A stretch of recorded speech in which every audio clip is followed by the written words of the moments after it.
Hello students, a very good morning to all of you. So आज हम लोग शुरुआत करेंगे लेक्चर नंबर 16, जिसमें हम लोग कंटिन्यू करने वाले method of preparations of chlorobenzene के बारे में, राइट। सो आपको याद होगा लेक्चर नंबर 15 में हमने इस टॉपिक के बारे में शुरुआत किया था और ये टॉपिक आपका हैलोअरेंस इस वाले टॉपिक के अंदर हमें कंप्लीट करना है, करेक्ट है। सो हैलोअरेंस के बारे में हम लोगों ने पिछले वीडियो लेक्चर में डिस्कस किया था। हैलोअरेंस एग्जैक्टली क्या होता है, हैलोअरेंस के अंदर डेफिनेशन बताया था। आज वाला कुछ एग्जांपल्स भी मैंने आपको कराए थे एंड साइमल्टेनियसली हमने शुरुआत किया था method of preparation of chlorobenzene, right. उसमें सबसे पहला मेथड था first one which was chlorination, correct है। क्लोरीनेशन बोला मतलब आप उसके अंदर किसको ऐड करोगे, क्लोरीन को ऐड करोगे। और मुझे यहाँ पे बनाने का क्या था, प्रिपरेशन ऑफ किसका बोला था, क्लोरोबेंजीन का प्रिपरेशन कहा था, करेक्ट है। तो एक टॉपिक के बारे में हमने कल के लेक्चर में डिस्कस किया। आप सिमिलरली अगर मुझे बोला हुआ है सर क्लोरोबेंजीन की जगह पे अगर आपको ब्रोमोबेंजीन बनाना है, ठीक है, एक सिंपल सा टॉपिक बता रहा हूं, ध्यान से समझना। क्लोरोबेंजीन की जगह पे अगर मुझे ब्रोमोबेंजीन बनाने बोला हुआ है तो कैसे करेंगे, तो उसके बारे में डिस्कस करते हैं, ठीक है। तो सबसे पहले शुरुआत करेंगे, एकदम सिंपल टॉपिक बता रहा हूं, ध्यान से समझना।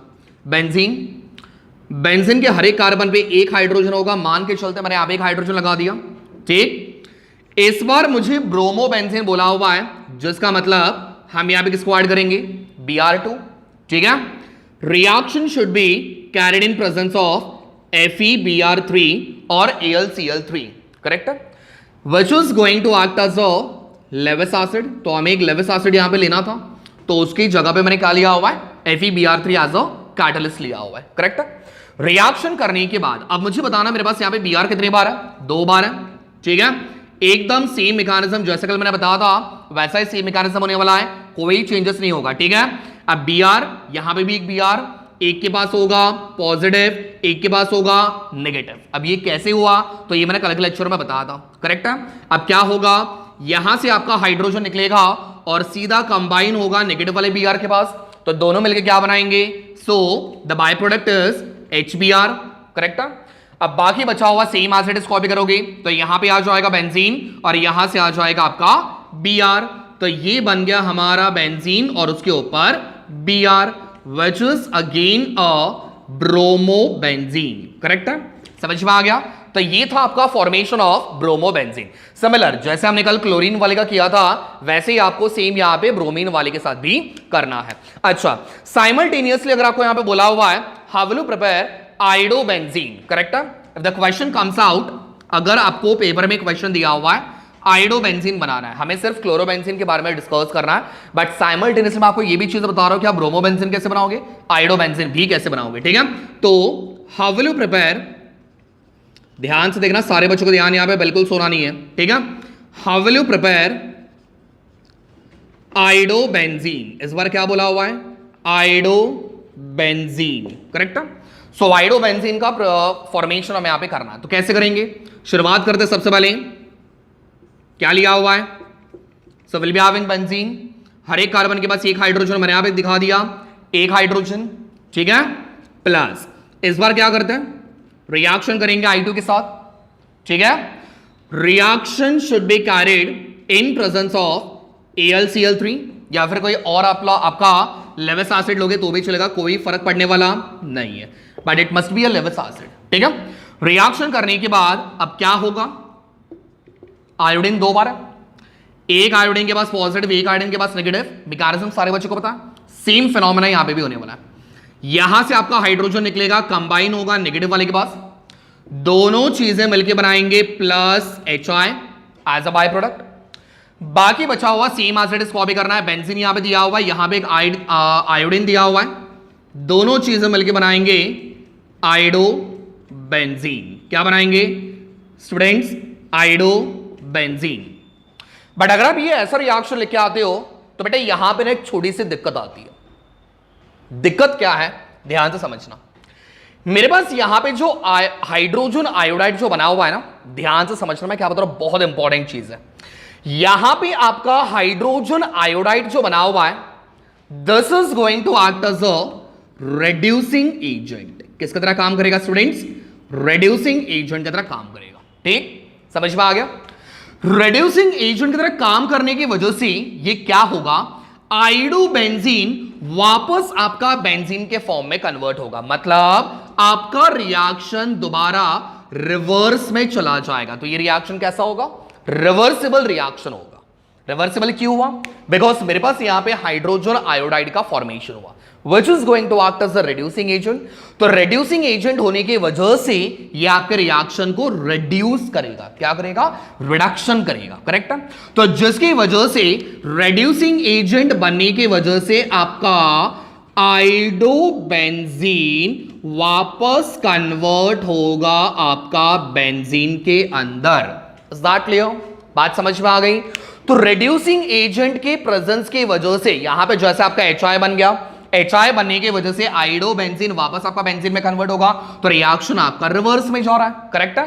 तो इस रिवर्स वाले फिनोमेना को मुझे स्टॉप करना है, क्या करना है, स्टॉप करना है, ठीक है। तो रिएक्शन मुझे रिवर्स में नहीं लेके जाना है, रिएक्शन को मुझे वहीं पे स्टॉप करना है, ठीक है। तो हमें क्या करना पड़ेगा, इस रेड्यूसिंग एजेंट से लड़ने के लिए हमें एक ऑक्सीडाइजिंग एजेंट का इस्तेमाल करना पड़ेगा, बिकॉज रेड्यूसिंग एजेंट का खात्मा कौन करेगा, उसको हराएगा कौन, तो ऑक्सीडाइजिंग एजेंट, बराबर। तो हमने यहां पे जो AlCl3 का इस्तेमाल किया था, इसकी जगह पे आपको एक ऑक्सीडाइजिंग एजेंट का इस्तेमाल करना पड़ेगा एज अ कैटलिस्ट, करेक्ट है। तो यहां पे आप इस्तेमाल कर सकते हो कॉन्सेंट्रेटेड HNO3, क्या इस्तेमाल करोगे, कॉन्सेंट्रेटेड HNO3। तो कॉन्सेंट्रेटेड HNO3 क्या बन गया हमारा, ऑक्सीडाइजिंग एजेंट। अब जब आपका ऑक्सीडाइजिंग एजेंट बन गया तो यहां पे आपका रेड्यूसिंग एजेंट नहीं बनता, और रेड्यूसिंग एजेंट अगर आपका नहीं बना मतलब आपका रिएक्शन दोबारा रिवर्स में नहीं आएगा, समझा। तो ये सिर्फ आपका इररिवर्सिबल रिएक्शन बनेगा because of the presence of concentrated HNO3। तो ये बहुत सारे बच्चों को पता नहीं होता, तो इसके लिए मैंने आपको डिटेल में थोड़ा बता दिया कि अगर आप आइडोबेंजीन का फॉर्मेशन करते हो, बाय चांस अगर कभी पेपर में आ भी गया कि आइडोबेंजीन का फॉर्मेशन करना है, तो आपको क्या करना पड़ेगा, बहुत सारे बच्चे यहाँ पे AlCl3 या फिर कुछ और लेविस एसिड यहाँ पे लिख के आ जाता है, बट स्टूडेंट्स वो लेने की वजह से क्या प्रॉब्लम्स क्रिएट होते हैं उसके बारे में मैंने आपको बता दिया। तो इसका सोल्यूशन क्या था, हमें किसको ऐड करना पड़ेगा, ऑक्सीडाइजिंग एजेंट। तो ऑक्सीडाइजिंग एजेंट मैंने कौन सा इस्तेमाल किया हुआ है, दैट इज कॉन्सेंट्रेटेड HNO3। सो फार समझ में आ गया, ठीक है। तो हमने क्लोरोबेंजीन के फॉर्मेशन के बारे में देखा, हमने ब्रोमोबेंजीन के फॉर्मेशन के बारे में देखा, स्टिल हम लोगों ने आइडोबेंजीन के फॉर्मेशन के बारे में देखा। अब बहुत सारे बच्चे बोलेंगे कि सर क्लोरो हो गया, ब्रोमो हो गया, आइडो भी हो गया, सर फ्लोरोबेंजीन के बारे में भी बता दो, उसको क्यों छोड़ रहे हो, फ्लोरोबेंजीन भी बता दो, ठीक है। तो यहां पे फ्लोरोबेंजीन का अगर आप फॉर्मेशन करने के लिए देखते हो तो बेटा इस मेथड से आपका फ्लोरोबेंजीन का formation is impossible, because fluorine जो होता है, ये फ्लोरीन के बीच में आपका जो बॉन्ड होता है ना, दैट इज हाईली रिएक्टिव, और इसको ब्रेक करना बहुत ज्यादा मुश्किल होता है।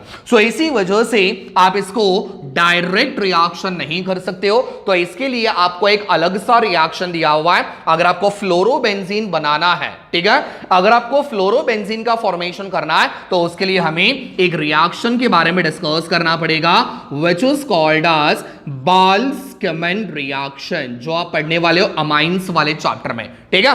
तो बाल्सकमन रिएक्शन को फॉलो करके आप फ्लोरोबेंजीन का फॉर्मेशन कर सकते हो। ये डायरेक्ट मेथड से नहीं होता, तो आपको इस रिएक्शन को फॉलो करना पड़ेगा, और आप इस टॉपिक के बारे में एक चैप्टर में पढ़ने वाले हो, व्हिच इज अमाइंस, ठीक है। तो जब उस चैप्टर के बारे में शुरुआत करेंगे तब हम इस रिएक्शन के बारे में भी डिस्कस करेंगे। सो फार सारे बच्चों को क्लियर हो गया, ठीक है। अगर स्टिल कुछ डाउट रहेगा तो प्लीज आपके कमेंट सेक्शन में आप मेंशन कर देना, ठीक है। चलो, तो कल तो हम लोगों ने क्लोरोबेंजीन के फॉर्मेशन के बारे में डिस्कस किया, ठीक है। कभी कभार क्वेश्चन पेपर में आपको एक ट्रिकी सा सवाल आता है, ठीक है। सवाल कुछ इस तरीके से होगा, क्वेश्चंस में आपको यहां पे बता रहा हूं, ध्यान से समझना, ठीक है। पेपर में कभी कभार क्वेश्चन कुछ ऐसा भी आता है, सपोज मान लेते हैं मेरे पास यहां पे एक हाइड्रोकार्बन लिया हुआ है, क्या लिया हुआ है स्टूडेंट, हाइड्रोकार्बन लिया हुआ है, ठीक है।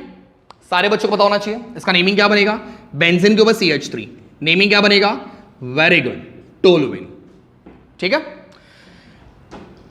एरो के ऊपर आपको दिया रहेगा that is Cl2, correct, chlorine को ऐड करना है, कैटलिस्ट बन जाएगा हमारे पास anhydrous AlCl3, anhydrous AlCl3। Reaction करने के बाद हमारे पास क्या मिलेगा, that you have to find out, correct. तो क्वेश्चन कुछ इस तरीके से भी आपको आएगा, ठीक। चलो अब इसको सॉल्व करेंगे। सबसे पहली चीज मुझे बताना ये क्या है, टोलुएन व्हिच इज हाइड्रोकार्बन, ठीक है। इसका रिएक्शन किसके साथ करने बोला हुआ है, क्लोरीन के साथ, मतलब हमें Cl2 को ऐड करना। कैटलिस्ट क्या दिया हुआ स्टूडेंट्स, एनहाइड्रस AlCl3। रिएक्शन करने के बाद what exactly we are going to get, इसके बारे में डिस्कस करना है, ठीक है। चलो तो रिएक्शन सॉल्व करते हैं।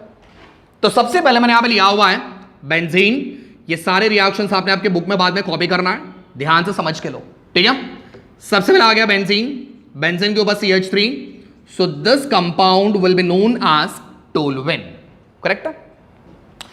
रिएक्शन करना है किसके साथ, Cl2 दिया हुआ है ना, कुछ अपने हिसाब से तो ले नहीं रहे, मेरे पास यहां पे दिया हुआ है क्लोरीनेशन, मतलब Cl2 को ऐड करना है, ठीक है। रिएक्शन होगा in presence of anhydrous AlCl3 which is going to act as a Lewis acid. बहुत सिंपल है। रिएक्शन करने के बाद अब हमेशा याद रखना, जब आपके स्ट्रक्चर में मिथाइल ग्रुप प्रेजेंट है, कौन सा, मिथाइल, ठीक है। यहां पे मैं लिख के रख देता हूं, जब आपके पास स्ट्रक्चर में मिथाइल ग्रुप प्रेजेंट होगा, मिथाइल ग्रुप या फिर इथाइल ग्रुप या फिर कोई भी अल्काइल ग्रुप, करेक्ट है। जब आपके स्ट्रक्चर में मिथाइल प्रेजेंट होगा, इथाइल प्रेजेंट होगा या फिर कोई भी अल्काइल ग्रुप प्रेजेंट होगा, तो हमेशा याद रखना आपका कोई भी सब्स्टिट्यूशन ऑर्थो एंड पैरा पे होता है, करेक्ट है। आई रिपीट, बहुत ज्यादा इंपॉर्टेंट पॉइंट, अगर आपके स्ट्रक्चर में मिथाइल ग्रुप दिया हुआ है, इथाइल दिया हुआ है या फिर कोई भी अल्काइल ग्रुप दिया हुआ है, तो हमेशा याद रखना आपका substitution ortho and para position पे होगा। ऑर्थो पैरा डायरेक्टिंग ग्रुप होता है, क्लियर। तो मुझे बताना यहां पे ऑर्थो कहां पे होगा, this becomes ortho, this becomes Meta, this becomes para, बराबर। तो यहां पे इसके अपोजिट यहां पे आ जाएगा O, यहां पे आ जाएगा M और यहां पे आ जाएगा P, करेक्ट है। तो ये बन जाएगा ऑर्थो, ये बनेगा मेटा और ये बनेगा पैरा। सिमिलरली यहां से भी ऑर्थो, मेटा और यहां पे आपका आ जाएगा पैरा, क्लियर, समझ में आ गया। चलो अब यहां पे क्या होगा, क्लोरीन जब आपका अटैक करेगा तो वो कहां पे करने के चांसेस है, एक तो ऑर्थो पोजीशन पे और एक तो पैरा पोजीशन पे। तो आपके स्ट्रक्चर्स कैसे बनेंगे, पहला स्ट्रक्चर बनेगा यहां पे टोलुएन, ये बन जाएगा आपका टोलुएन। Cl कहां पे अटैक करेगा स्टूडेंट्स, एक तो ऑर्थो पे करेगा या फिर पैरा पे करेगा। तो सबसे पहले अटैकिंग उसने कर दिया ऑर्थो पोजीशन पे, तो यहां पे आ जाएगा Cl, करेक्ट है। चलो तो इसका नेमिंग क्या बनेगा, ऑर्थो क्लोरो, ऑर्थो मतलब O, क्लियर, ऑर्थो क्लोरो टोलुएन, ठीक है। या फिर इसका दूसरा प्रोडक्ट बनेगा, एक तो ऑर्थो पे हो गया, अब दूसरा कौन सा आ जाएगा, पैरा पोजीशन पे आ जाएगा। तो यहां पे आ जाएगा बेंजीन, ऊपर आ गया CH3। चलो फटाफट से आप मुझे बताओ पैरा पोजीशन कौन सा है, ये वाला है ना। तो यहां पे नीचे आ जाएगा आपका Cl, ठीक है। अब इसका नेमिंग क्या बनेगा, P क्लोरो टोलुएन, P क्लोरो टोलुएन, समझ में आ गया। प्लस बाय प्रोडक्ट क्या बनेगा, तो इसका बाय प्रोडक्ट अगर यहां से आपका Cl अटैच हुआ है तो यहां से H निकलेगा और यहां से एक Cl आ जाएगा, दोनों मिलके बनाएंगे HCl। अगर यहां से आपका एक हाइड्रोजन निकला है तो यहां पे आपका बनेगा HCl, सेम चीज है, ठीक है। तो ये बनेगा आपका आंसर इस वाले क्वेश्चन का। सो फार समझ में आ गया। तो इस तरीके से भी पेपर में कभी कभार क्वेश्चंस आता है, you have to predict reaction solve कैसे करना है, और ये बहुत इंपॉर्टेंट पॉइंट है, this is a key point आप कोई भी रिएक्शन सॉल्व करने के लिए, ठीक है, समझ में आ गया। चलो लास्ट वाले मेथड के बारे में शुरुआत कर लेंगे, सेकेंड मेथड। कल हमने एक रिएक्शन सॉल्व किया और उसके बहुत सारे एग्जाम्पल्स अब मैंने आपको सॉल्व करके बता दिए, ठीक है। अब दूसरा मेथड सॉल्व करेंगे which is called as second one, which is called as from aniline, ठीक है। सेकेंड मेथड दिया हुआ है from aniline, ठीक है।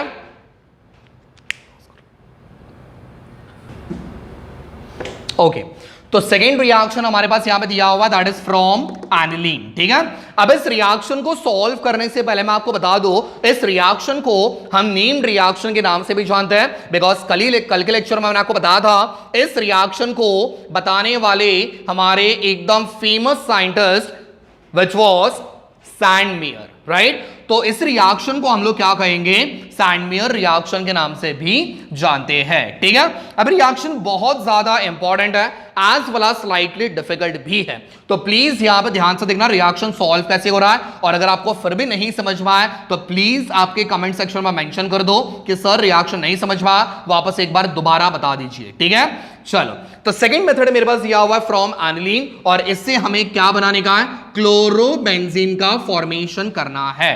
Is that clear? चलो, अब रिएक्शन सॉल्व कैसे होगा उसके बारे में डिस्कस करते हैं। ठीक है, चलो, सबसे पहले शुरुआत करेंगे एनिलीन से। सबसे पहले शुरुआत कर लिया एनिलीन, इसका रिएक्शन करना है sodium nitrite, sodium nitrite, correct, plus यहां पे आपको लेना है 2 molecules of hydrochloric acid. Clear? 2 molecules of hydrochloric acid. Reaction carry होगा, टेम्परेचर दिया हुआ है 273 टू 278 केल्विन पे। ठीक है, रिएक्शन कैरी होगा 273 से 278 केल्विन पे।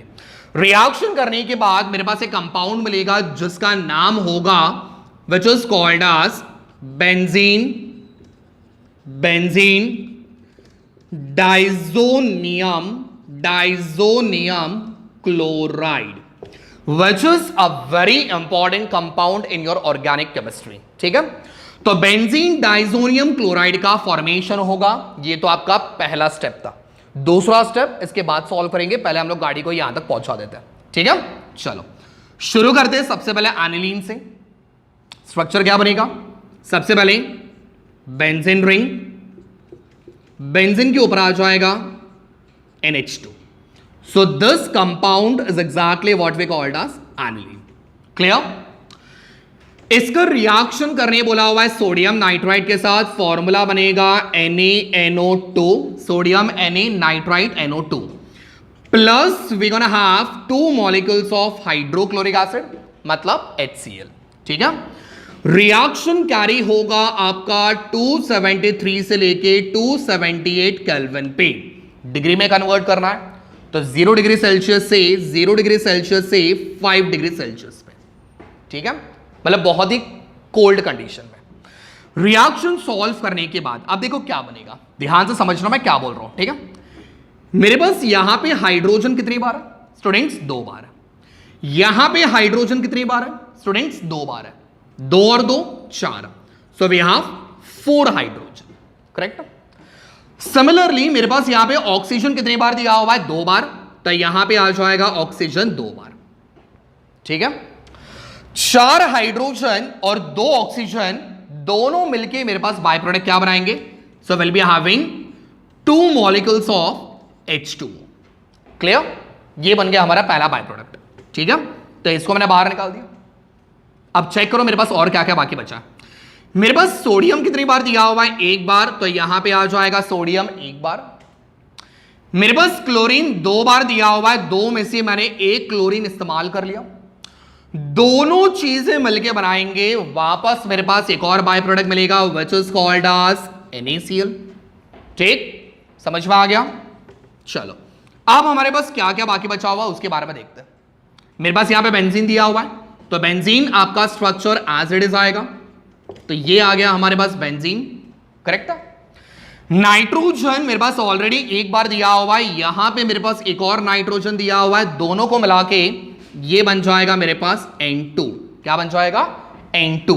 ठीक है, चलो बाकी सारी चीजें निकल गई, सोडियम चला गया, ऑक्सीजन चला गया, हाइड्रोजन चले गए। क्लोरीन मेरे पास 2 थे, मैंने 1 इस्तेमाल कर लिया, कितना बाकी बचा, 1, तो यहां पे आ जाएगा 1 Cl, यहां पे पॉजिटिव और यहां पे आपका negative. So this compound is exactly what we called as benzene diazonium chloride. Clear? A very important compound आपके ऑर्गेनिक केमिस्ट्री में एक बार इसको बना लिया, इसका इस्तेमाल करके आप बहुत सारी चीजें बना सकते हो। ठीक है, तो बस आपकी गाड़ी यहां तक पहुंच गई, इसके आगे आपको जो चीजें बनानी है आप वो बना सकते हो। अगर आपको क्लोरोबेंजीन बोला है तो वो भी बन जाएगा, ब्रोमोबेंजीन बोला है तो वो भी बन जाएगा, फ्लोरोबेंजीन बोला है तो वो भी बन जाएगा। करेक्ट, समझ में आ गया। एनिलीन से जब आपने बेंजीन डाइजोनियम क्लोराइड में कन्वर्ट किया, वेरी इंपॉर्टेंट स्टेप स्टूडेंट्स, ध्यान से समझना। एनिलीन को जब आपने बेंजीन डाइजोनियम क्लोराइड में कन्वर्ट किया, दिस रिएक्शन और this step is exactly what we called as diazotization. क्या कहोगे? डायएजोटाइजेशन। ठीक है, so if the question comes out, write a short note on diazotization. तो आपने क्या करना है, यहां से यहां तक आपने प्रोसेस कंप्लीट करना है। क्लियर, समझ में आ गया। तो ये बन गया आपका फर्स्ट वाला स्टेप। अब सेकेंड वाले स्टेप में क्या करोगे, तो बेंजीन डाइजोनियम क्लोराइड को दोबारा यहां पे ले लो, ये बन जाएगा हमारा बेंजीन डाइजोनियम क्लोराइड, ऊपर आ जाएगा N2, बाजू में आ जाएगा Cl, प्लस और माइनस बेंजीन डाइअजोनियम क्लोराइड। करेक्ट है। अब इसका रिएक्शन करेंगे हम लोग HCl के साथ इन प्रेजेंस ऑफ Cu2Cl2। करेक्ट है, तो यहां पे आ जाएगा Cu2Cl2, ठीक है, इन presence of heat. Clear, reaction करने के बाद अब क्या होगा, तो यहां पे आपका Cl और यहां पे आपका H दोनों मिलके यहां पे बन जाएंगे HCl। करेक्ट है, यहां पे आपका नाइट्रोजन गैस होने की वजह से आपका लिबरेट हो जाएगा, तो ये बन जाएगा आपका N2। क्या बाकी बचा, बेंजीन और यहां पे आपका Cl, तो दोनों मिलके बनाएंगे बेंजीन के ऊपर Cl and this compound is exactly what we called as chlorobenzene. ठीक है, समझ में आ गया। तो इस तरीके से आपको रिएक्शन करना। अगर मुझे यहाँ पे बोला रहता ब्रोमोबेंजीन, तो हमने क्या किया रहता, यहां पे HBr का इस्तेमाल किया होता और यहां पे आ जाता Cu2Br2। करेक्ट है। अच्छा, कहीं कहीं पे टेक्स्ट बुक में आपको CuCl भी दिया हुआ है, दैट इज ऑल्सो फाइन, वो लोगे तो भी चलेगा। Cu2Cl2 लो तो भी चलेगा, या फिर CuCl लो तो भी चलेगा, कोई प्रॉब्लम नहीं है। ठीक है, समझ में आ गया। So that was about the Sandmeyer reaction. ठीक है, अब कुछ क्वेश्चंस मैं आपको प्रोवाइड कर रहा हूं, इसके बेसिस पे आपने सॉल्व करना है, असाइनमेंट कंप्लीट करना है इसके बेसिस पे, और एग्जैक्टली मुझे आज शाम तक आपके आंसर्स मुझे मिल जाने चाहिए। ठीक है, तो फटाफट से ये वाला कॉपी कर लो, और इसके असाइनमेंट्स भी मैं आपको दे रहा हूं, फटाफट से वो भी कॉपी कर लेना। ठीक है, ओके। तो यहां पे मैंने कुछ क्वेश्चंस आपको आज असाइनमेंट प्रोवाइड किए हुए हैं। 3 क्वेश्चंस मैंने आपको दिया हुआ है। क्वेश्चन नंबर 1 में कन्वर्ट करना है एनिलीन को किसमें, ब्रोमोबेंजीन में। ठीक है, एनिलीन से शुरुआत करना मतलब रिएक्शन कौन सा बनेगा, सैंडमेयर रिएक्शन बनेगा। ठीक है, तो ये 2 स्टेप का रिएक्शन है। फर्स्ट वाला स्टेप जो रहेगा वो एकदम सेम रहेगा, कुछ भी चेंजेस करना नहीं है। सेकंड वाले स्टेप में मुझे यहां पे ब्रोमो बोला हुआ है, तो कैटलिस्ट क्या बनेगा, Cu2Br2। करेक्ट है, अभी मैंने आपको बताया था। और किसको ऐड करोगे, HBr को ऐड करोगे। ठीक है, समझ में आ गया। सेकंड वाले क्वेश्चन में आपके पास इथाइल बेंजीन दिया हुआ है, Br2 को ऐड करना है, कैटलिस्ट दिया हुआ है AlCl3। अब क्या क्या बनेगा ये आपको फाइंड आउट करना है। ठीक है, चेक करना, मैंने अभी इथाइल दिया हुआ है, अब भी मैंने आपको बता दें इसके पहले, अगर मिथाइल दिया, इथाइल दिया, अल्काइल दिया, तो कहां पे होगा, ऑर्थो पैरा पे होगा। ठीक है, लास्ट क्वेश्चन क्लोरोबेंजीन दिया हुआ है, रिएक्शन करना है NH3 के साथ, रिएक्शन करने के बाद एक कंपाउंड मिलेगा विच इज A, वापस इसका रिएक्शन करना है इसके साथ, कुछ कंडीशन दिया हुआ है, आपके पास एक कंपाउंड बनेगा B। ठीक है, तो रिएक्शन सॉल्व कैसे करना है ये आप देखो, और फटाफट से आपके आंसर्स मुझे सेंड करना है। ठीक है, बाकी नेक्स्ट वाले लेक्चर में डिस्कस करेंगे। Thank you so much, stay tune for the next video.